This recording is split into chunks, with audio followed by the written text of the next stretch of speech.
Bank of India की loan restructure policy के अनुसार यदि आप अपने लोन को रिस्ट्रक्चर करवाना चाहते हैं तो सबसे पहले आपको बैंक में विजिट करना पड़ेगा और उधर एक रिटर्न एप्लीकेशन है आपको बैंक में देनी पड़ेगी। जैसे ही रिटर्न एप्लीकेशन बैंक के द्वारा एक्सेप्टेड हो जाती है तो बैंक आपके पूरे पोर्टफोलियो को देखता है, उसके बाद आपके जो पास्ट रिकॉर्ड है उसको देखता है, आपका सिविल स्कोर हो गया और जो आपका जॉब प्रोफाइल है वो सब चीजें देखने के बाद बैंक आपसे पूछता है कि आप जो आपकी लोन की ईएमआई है क्यों नहीं भर पा रहे। जब ये सब चीजें मेंशन हो जाता है तो पूरा बैंक जो है उसका रिकॉर्ड बना के हायर अथॉरिटी को अप्रूवल के लिए भेज देता है। अगर हायर अथॉरिटी से आपका लोन रिस्ट्रक्चर है जो अप्रूव होके आ जाता है तो बैंक आपको दो ऑप्शन दे देता है। फर्स्ट ऑप्शन में बैंक क्या करता है कि जो आपकी ईएमआई अभी चल रही है उस ईएमआई को आपको कम कर सकता है, यानी अगर आपकी 10,000 रुपए की ईएमआई है तो उस ईएमआई को आपकी 5,000 रुपए महीना कर देगा। लेकिन जैसे ही अगर ईएमआई आपकी 5,000 रुपए होगी तो जो आपका लोन का टाइम है वो लोन का टाइम आपका बढ़ जाएगा, यानी अगर आप 5 साल का लोन है तो वो 6 साल का हो सकता है, 7 साल का हो सकता है।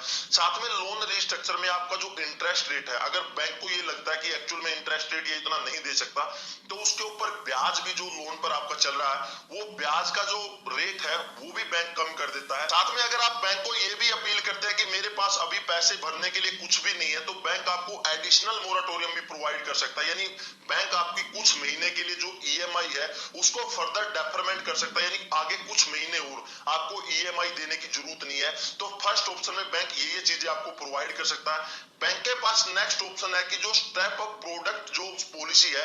वो आपके लिए एप्लीकेबल कर सकता है। स्टेप अप प्रोडक्ट पॉलिसी के अंदर बैंक आपकी जो ईएमआई है उसको जैसे कम कर देगा। मान के चलिए आपकी ईएमआई 10,000 रुपए है तो अभी आपकी ईएमआई 5,000 रुपए कर देगा। तो जैसे ही 6 महीने कवर हो जाएंगे, 6 महीने आपने 5,000 रुपए ईएमआई भरी और आपको भी लगा कि आपका बिजनेस थोड़ा सा चल पड़ा है और बैंक को भी लगा कि हाँ ये बंदा अभी जो ईएमआई है ज्यादा दे सकता है, तो 6 महीने या 7 महीने के बाद जैसे आपकी 5,000 की ईएमआई को 7,000 रुपए कर देगा। तो जैसे फिर 6 महीने या 4 महीने बाद आपको भी लगा कि आपका बिजनेस अच्छी तरह से चल पड़ा तो बैंक फिर आपकी ईएमआई को और बढ़ा देगा, यानी 10,000 रुपए कर देगा। तो इस तरह से जितना आप स्टेप अप करना चाहते हैं, यानी आपकी ईएमआई को जितना धीरे धीरे बढ़ाना चाहते हैं, बैंक आपकी जो ईएमआई का अमाउंट है उसको धीरे धीरे बढ़ाता रहेगा। तो इसका जो डायरेक्ट इंपैक्ट है आपके डेब्ट के ऊपर पड़ेगा, यानी जितना भी आपका प्रिंसिपल अमाउंट है वो धीरे धीरे कम होता जाएगा और जो टाइमिंग है वो भी आपका धीरे धीरे कम होता जाएगा। अभी सबसे बड़ा क्वेश्चन निकलता है क्या मोराटोरियम सही है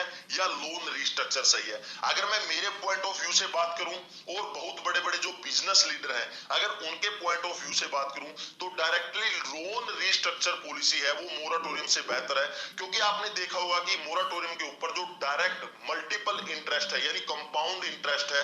उसके ऊपर और इंटरेस्ट है आपके प्रिंसिपल अमाउंट में हर महीने तुरंत ऐड हो जाता है और हर महीने जैसे जैसे ये ऐड होता जाएगा इसका एक एडवर्स इफेक्ट है जब भी आपका लोन फिनिश होगा उसके ऊपर पड़ता है। लेकिन जो लोन रिस्ट्रक्चर पॉलिसी है धीरे धीरे प्रिंसिपल अमाउंट में से आपकी ईएमआई कटती रहेगी तो धीरे धीरे जो इंटरेस्ट रेट का जो बर्डन है वो भी उसके ऊपर कम होता रहेगा और आपका लोन है वो भी छुटकारा आपको जल्दी मिल जाएगा। तो इधर अगर हम पूरी बात करते हैं, अगर आप मोराटोरियम लेना चाहते हैं, अगर मोराटोरियम एक्सटेंड करते हो तो आप मोराटोरियम ले सकते हैं, लेकिन अगर आप कैपेबल है कि कुछ अमाउंट आप बैंक को पेड कर सकते हैं तो मेरा यही मानना है कि आप जो स्टेप अप प्रोडक्ट है वो लोन रिस्ट्रक्चर ले सकते हैं ताकि आपका लोन का अच्छी तरह से निपटारा हो